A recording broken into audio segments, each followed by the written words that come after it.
দশমীতে সিঁদুর খেলার আগে পায়ে আলতা পরেন অনেকেই, কিন্তু জানেন কি এই আলতার গুরুত্ব ও মাহাত্ম্য অপরিসীম। শুভ বিবাহের চিহ্ন হিসাবে বাঙালিদের মধ্যে আলতা পরার চল রয়েছে। একদিকে যেমন পায়ের সৌন্দর্য বৃদ্ধি হয়, তেমনি আলতার গুরুত্ব অপরিসীম।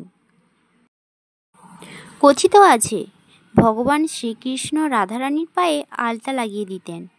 আবার অপরদিকে লাল রঙকে সমৃদ্ধির প্রতীক হিসাবে ধরা হয়। বিয়ের সময় মেয়েরা যখন পায়ে আলতা লাগায়, তখন তাকে তার এবং তার পরিবারের সমৃদ্ধির প্রতীক হিসেবে ধরা হয়।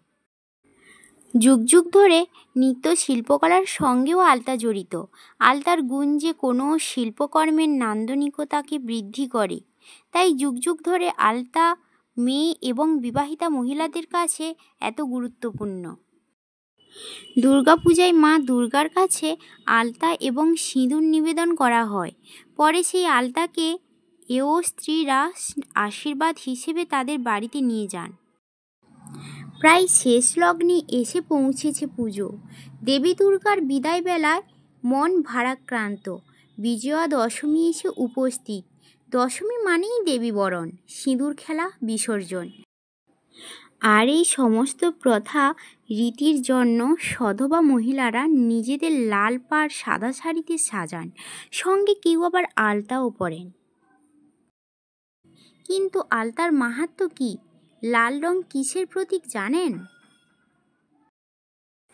সাজগোজের অঙ্গ হিসেবে আলতা যুগ যুগ ধরে মেয়েরা ব্যবহার করে আসছে। নৃত্য শিল্পকলার সঙ্গেও আলতা ওতপ্রোতভাবে জড়িত। পুজো পার্বণ বা যে কোনো শুভ অনুষ্ঠানে আলতা ব্যবহার করে মেয়েরা।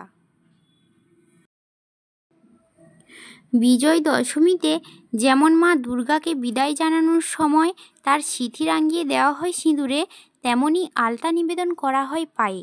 প্রত্যেক স্ত্রী নিজেদের সিঁথির সিঁদুর অক্ষয় করার উদ্দেশ্যে বিজয়া দশমীতে আলতা পরেন।